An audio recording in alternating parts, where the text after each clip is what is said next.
A warning from regulars at a popular swimming hole near Cottage Grove after a 16-year-old boy died trying to save his 13-year-old brother. Good evening. I'm Jennifer Richardson in for Renee. And I'm Matt Templeman. KZI 9 News reporter Nawin spoke with them and has their reaction to this tragedy and the very latest details live in the studio with our top story here at 6 o'clock now. Matt and Jennifer, everyone is still waiting to find out who the two brothers involved in yesterday's accident are.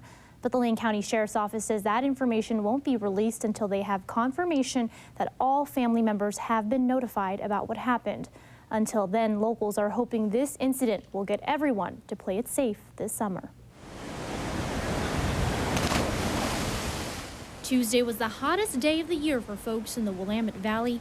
And the summer heat easily drew folks to places like Wildwood Falls to cool off. We were hanging out and there wasn't the usual crowd, I thought. It was kind of weird. Tanner Herbert, a swimming hole regular, was there with friends when things took a turn for the worst. Everybody was just swimming, and pretty soon there's a couple of older guys that started screaming and stuff, asking if anybody knew if anybody was missing. Bystanders ran to neighbors to call for help. The Lane County Sheriff's Office says a 13-year-old boy slipped and fell into the water. I think what they were doing is they were crossing like those guys were, except they're crossing too far down. And then that's just algae, just slicker than snot.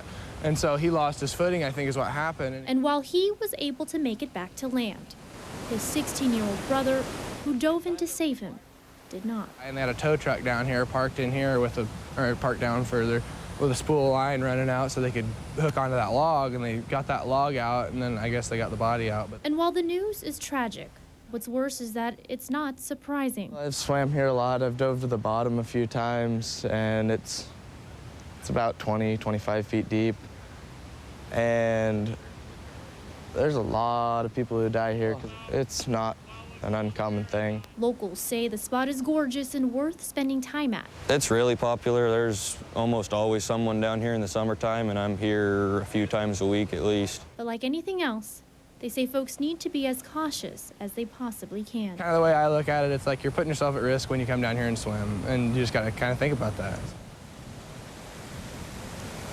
Residents I spoke with say they think it would be a good idea to find out exactly how many people have actually died at the site and then post a sign to get people to be extra cautious about their surroundings.